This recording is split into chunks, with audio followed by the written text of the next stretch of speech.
orang itu melakukan sedemikian, diampunkan baginya dosa daripada Jumaat sampai Jumaat yang berikutnya. Bahkan dalam hadis Rasulullah menyatakan sampai bersambungan Jumaat ke Jumaat 7 hari.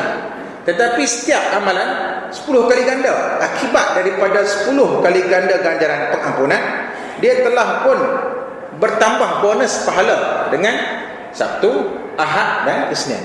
Maka pengampunan daripada Allah akibat sopan dan akhlaknya seseorang menghadapi hari Jumaat dengan buat perangai macam tu, dia dapat ampun daripada Jumaat kepada Jumaat, tambah lagi Sabtu, Ahad dan Isnin. Kecuali saum, illa saum, kecuali puasa, fa innahu li wa ana ajzi bihi, kecuali puasa itu milikku. Bukan kata Nabi, kata Allah. Rasulullah menyampaikan saja kata Allah, maka itu dipanggil hadis qudsi. Hadis qudsi makna daripada Allah, lafzan, secara lafz daripada Nabi Muhammad. Apakah dia beribadat dibaca? Tidak. Dia tidak jatuh ibadat membacanya, sedangkan Al-Quran jatuh ibadat membacanya. Justru hadis qudsi tidaklah sampai kepada a'udzubillahi minasyaitonirrajim, bismillahirrahmanirrahim, an Umar ibni Al-Khattab. Tak payah baca Taranum, tak apalah. Kalau kita nak baca hadis ke, tidak perlu baca begitu. Tetapi baca Al-Quran boleh. Warattilil Qur'ana tartila, bacalah dengan tartil, bacalah dengan maknanya penuh tarannum. Tuan-tuan yang dirahmati Allah, Al-Quran sumber rujukan bagi menentukan hukum fiqh Islam. Oleh itu, apabila kita menghadapi masalah, kembalilah kepada Al-Quran, mencari hukum hakam.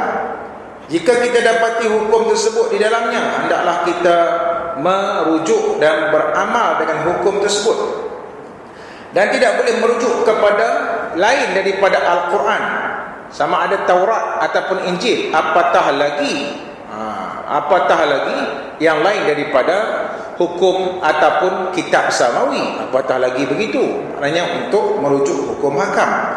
Apabila kita ditanya berkenaan dengan hukum Arab, berjudi, pemujaan berhala, penentuan nasib melalui batang-batang anak panah, hendaklah kembali kepada Al-Quran.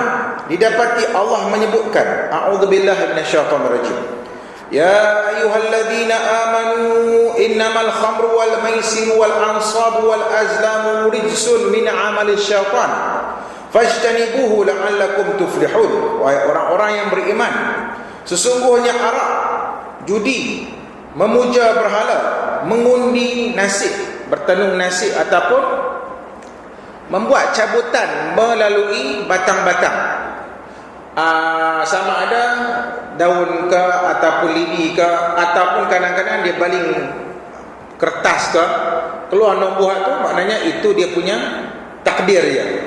Dia punya takdir dia. Ada juga begitu. Sama ada di hulu tangannya pun ada. Dia tengok bagaimana urat tangannya, maka akhirnya ditenunkan ataupun ditentukan nasib melalui bacaan pada telapak tangannya.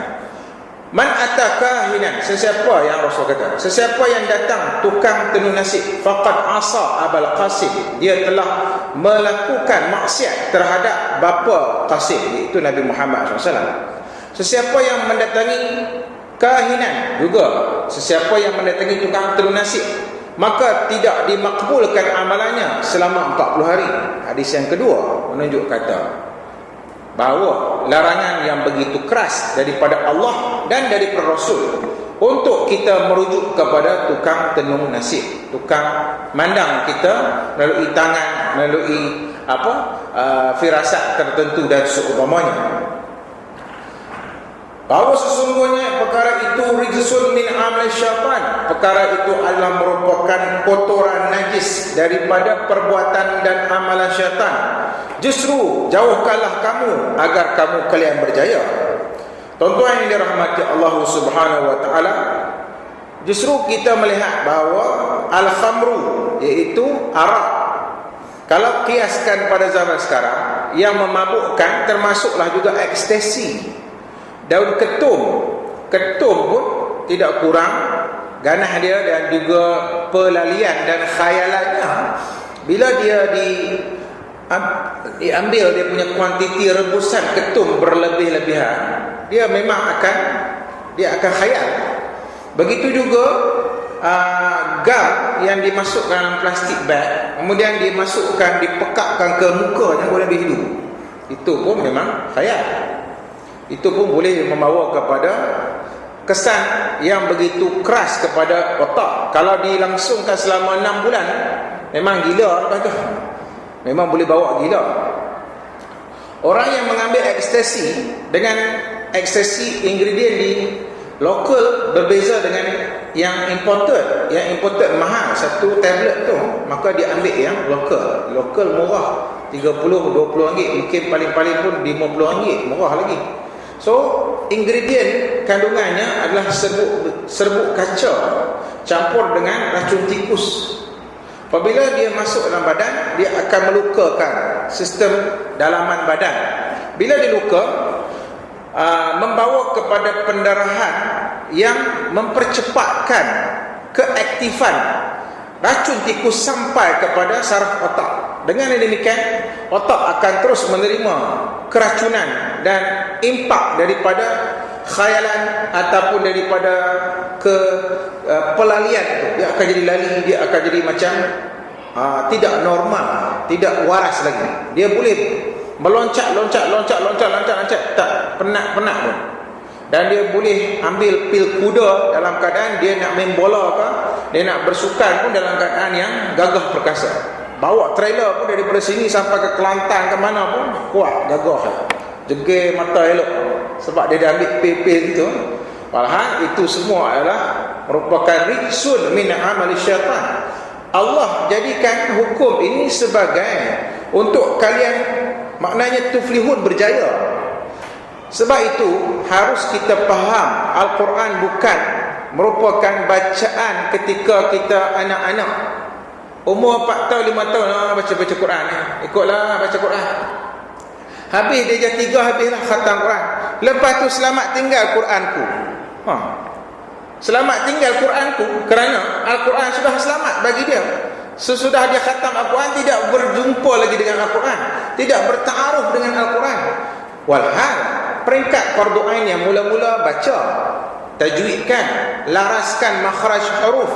Kemudian bila kita berada di tahap yang lebih dewasa, baca tafsir, baca hukum hakam, bongkarkan ilmu-ilmu yang terkandung dalam Al-Quran dan cuba amalkan. Sekarang buka harumyahya.com, buka i'jaz Quran, kemu'jizatan Al-Quran, kajian saintifik Al-Quran, begitu banyak sekarang ni. Begitu banyak kajian-kajian yang begitu hebat berkenaan dengan kehebatan Al-Quranul Karim. Justru janganlah kita jadikan Al-Quran itu hanyalah satu modul dan teks buku ketika mana di usia darjah 3 ke bawah. Lepas tu selamat dia. Selamat, tidak berjumpa lagi dengan Al-Quranul Karim. Wal maisir, begitu juga dengan berjudi. Baru ni kena tangkap dalam rebah ayam berjudi. Wahad RM79 aja wang pertaruhan. Gamak bergelumang dengan tai ayam betul-betul. Bergelumang dengan tai ayam. Ayam pun pening kepala tengok depan berjudi depan depa. Kalau ayam boleh cakap kata hampa ni, hampa tak tahu ni kawasan ni berlemuh dengan tai. Kami ni pun bangsa ayam pun terpaksa duduk sebab tuan kami suruh duduk dalam reban ni. Kalau tidak kami pun nak selesa duduk kat luar. Hampa ni berjudi dalam reban tempat kami, pergi berok dalam tu pergi berjudi. Baru ni kena tangkap. Kat mana? Tak silap Terengganu kat mana? Keluar paper baru je. Allah Akbar, malu lah. Walha RM79 saja. Wang pertaruhan tu kalau lah 7,000 kot lah, berbaloi lah busuk tai ayam tu kan. Berbaloi pun